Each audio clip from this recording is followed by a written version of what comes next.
Daniel Myers thought it was just another rushed Florida morning, until his routine school drop-off turned into a disappearance that would baffle investigators, expose buried crimes, and leave an entire town haunted by the question of what really happened to him and his daughter, Emily.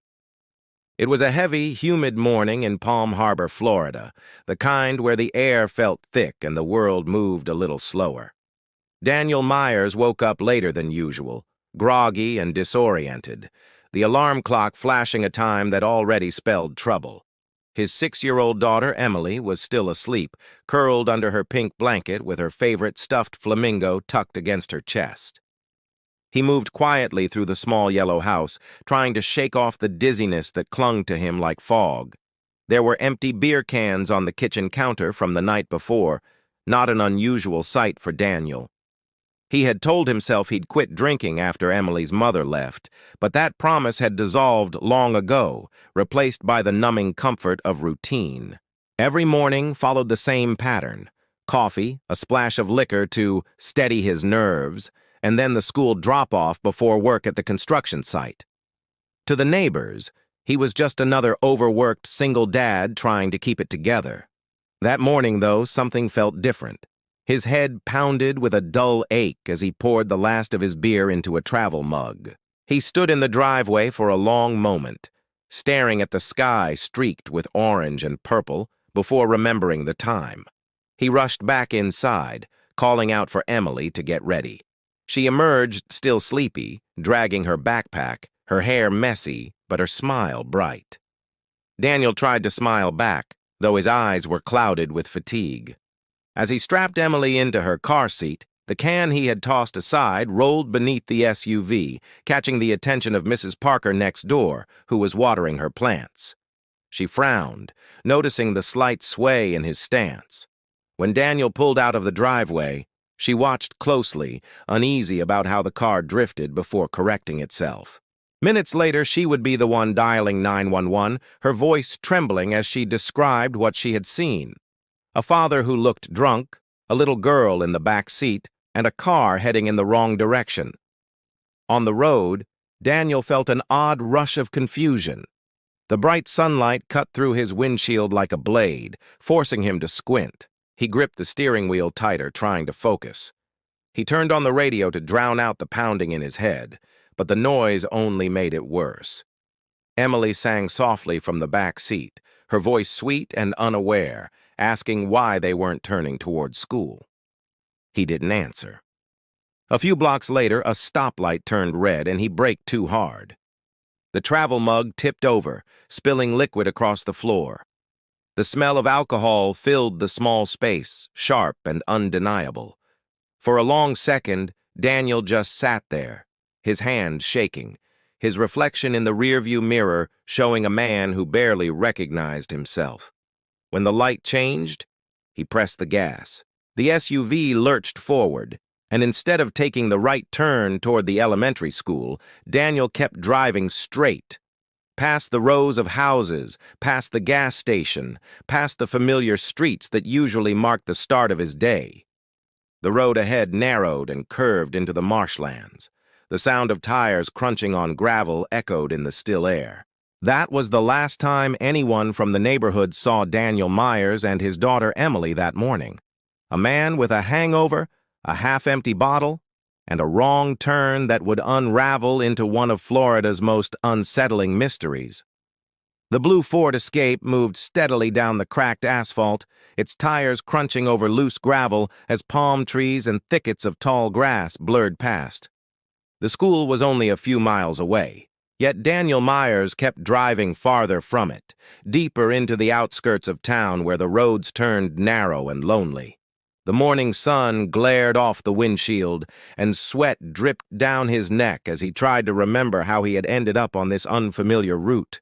The GPS sat silent on the dashboard, its screen dark, and the air inside the car grew heavy with the smell of spilled beer and the faint sweetness of Emily's strawberry shampoo.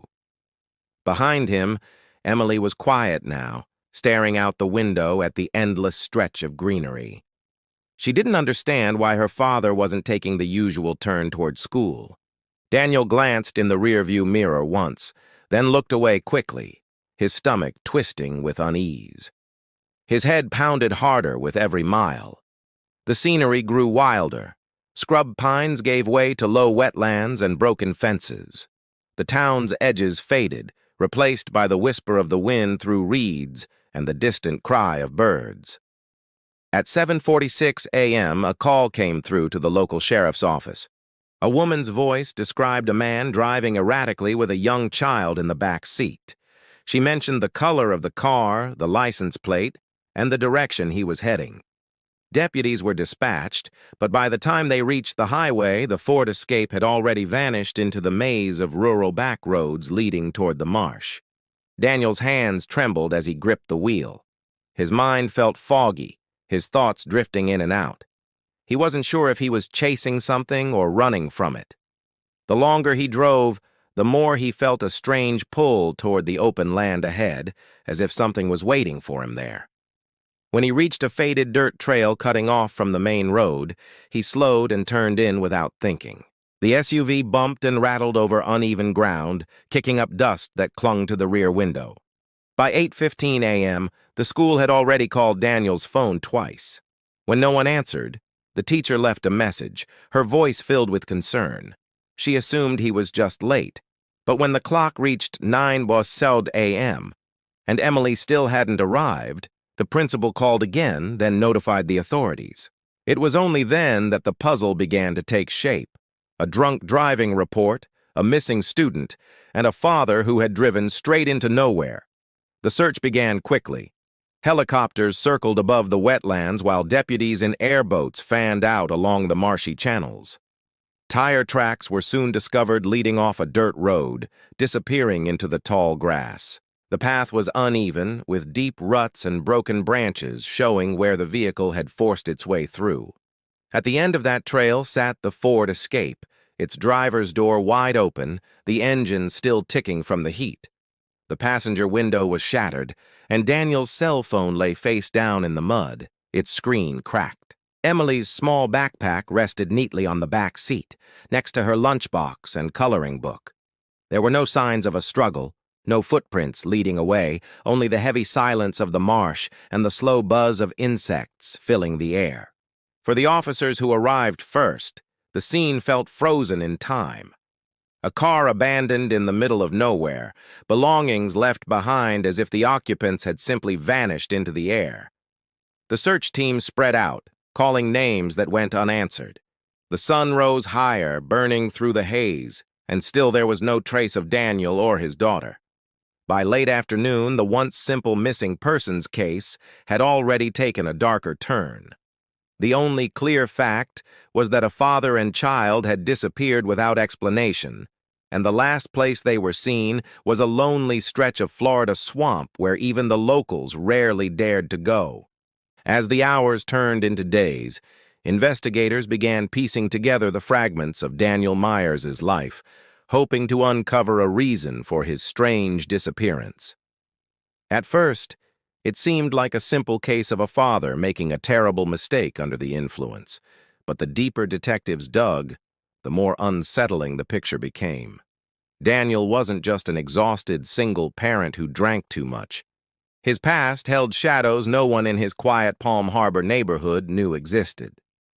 2 years earlier, Daniel had been involved in a boating accident that killed a local fisherman named Robert "Bobby" Clay. The official report stated that Daniel had lost control of his boat during a nighttime fishing trip after striking a submerged log. Bobby was thrown overboard and never resurfaced. Daniel was treated for minor injuries and later cleared of wrongdoing when toxicology tests came back clean. Still, locals whispered that alcohol had been involved and that Daniel had used family connections to avoid charges. After that, he became withdrawn, keeping to himself and rarely joining coworkers or neighbors for anything social. Now, as investigators looked closer, inconsistencies began to surface. A retired deputy who had worked the boating case came forward, claiming the evidence back then had never fully added up. The debris from the wreck suggested that another vessel might have been nearby that night. Daniel's account had changed several times, and certain pages from the accident report had gone missing before the case was closed. The new discovery forced detectives to consider that Daniel's disappearance might not have been random at all. The turning point came when surveillance footage surfaced from 3 nights before Daniel vanished. A camera near an abandoned citrus packing plant on the outskirts of town captured his truck parked by the gate just after midnight. He was seen walking toward the dark structure carrying a flashlight and a small duffel bag. Nearly 3 hours later, he reappeared, sweaty and dirt-streaked, carrying a rusted metal box. He placed it in the back seat, looked around nervously, and drove away. No one else was seen in the footage. When police searched his house again, they found that same box hidden in the attic under a loose panel. Inside were old photographs, faded receipts, and a hand-drawn map that looked decades old. The papers were yellowed and fragile, but one detail stood out: a red X drawn deep in the swamp area near where the SUV had been found. Investigators also uncovered a letter dated from the late 1990s mentioning an exchange point and a man with the initials RC, the same initials as Robert Clay, the fisherman from Daniel's boating accident. The discovery sent a ripple through the investigation. What had Daniel been doing revisiting the past? Had he found something connected to the man who died in that so-called accident? The contents of the box hinted at buried secrets, transactions, false names, and hidden money trails linked to a smuggling operation that had disappeared from police radar 20 years earlier. Detectives theorized that Daniel might have stumbled upon evidence of that operation and realized it involved people who never wanted it uncovered. The more they learned, the clearer it became that Daniel's actions before his disappearance weren't random or reckless. He hadn't just been driving under the influence. He had been heading somewhere with purpose, possibly following the map he had found. Each new revelation pushed the case further from the simple story it first appeared to be. The missing father was no longer just a man who lost his way. He had uncovered something dangerous, something that had waited beneath the surface of the Florida marsh for decades. And now, both he and his daughter had vanished into the same darkness that seemed to follow him wherever he went.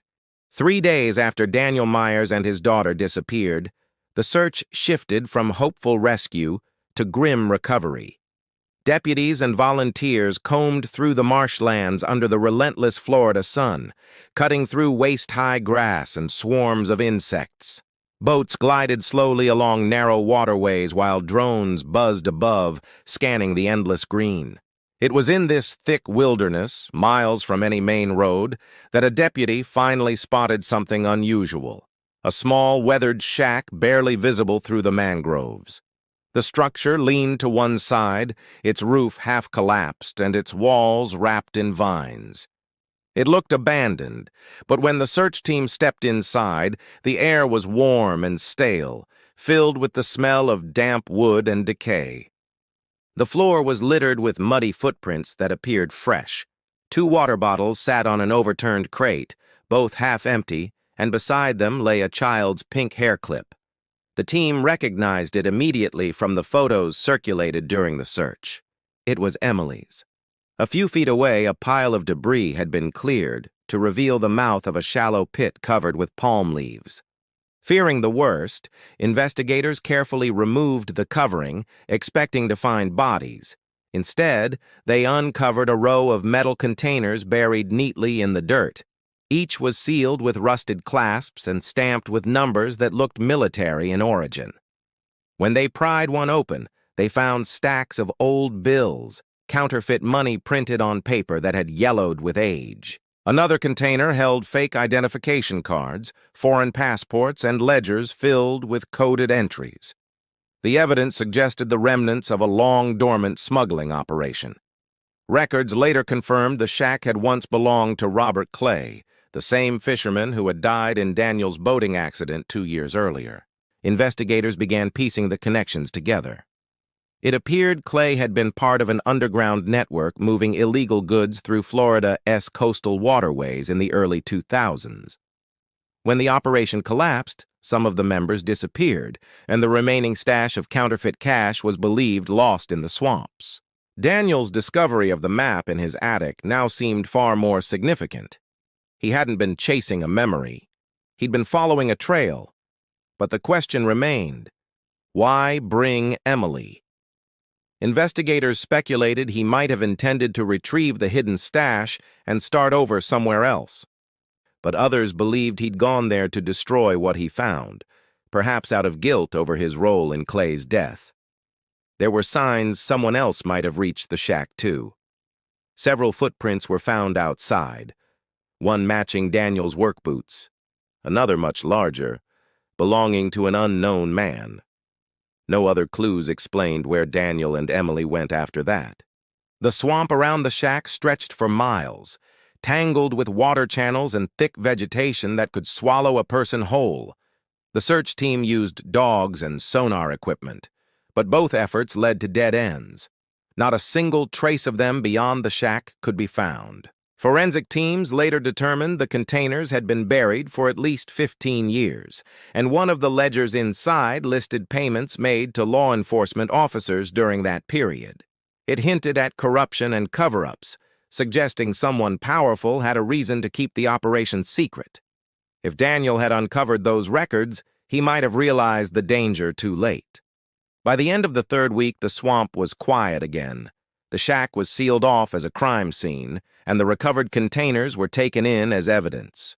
Reporters began calling it the Marsh Mystery, speculating about buried money, smuggling rings, and a father who vanished after uncovering something he was never meant to find. Theories spread faster than facts, but one thing became certain. Daniel Myers had not simply driven into the swamp drunk that morning. He had gone there for a reason, and whatever he discovered in that shack might have cost him and his daughter everything. 4 days after the discovery of the shack, hope of finding Daniel and Emily alive began to fade. The marsh had yielded everything except the one thing searchers needed most, proof of where they had gone. Investigators reviewed every lead, every piece of footage, every phone record. Then, just as the search was about to be scaled back, a park ranger in a neighboring county reported something strange. A wildlife camera near the mangrove reserve, 20 miles south of where the SUV was found, had captured motion before dawn. When investigators checked the footage, the image was grainy but unmistakable. It showed Daniel and Emily walking barefoot through knee-deep water. Daniel looked exhausted, his clothes torn and clinging to his body. He carried a small metal case against his chest, the same one seen in the surveillance video from the citrus plant. Emily clutched his hand, her face pale and frightened, but she was alive. The timestamp on the footage suggested it was taken nearly a full day after the SUV had been discovered.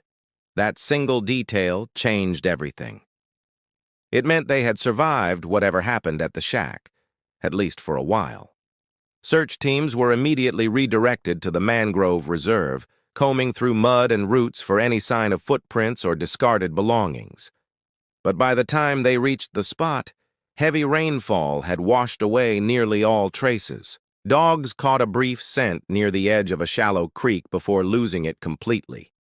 The area was a maze of channels and small islands, making the search slow and dangerous. Every path seemed to lead to dead ends or flooded terrain.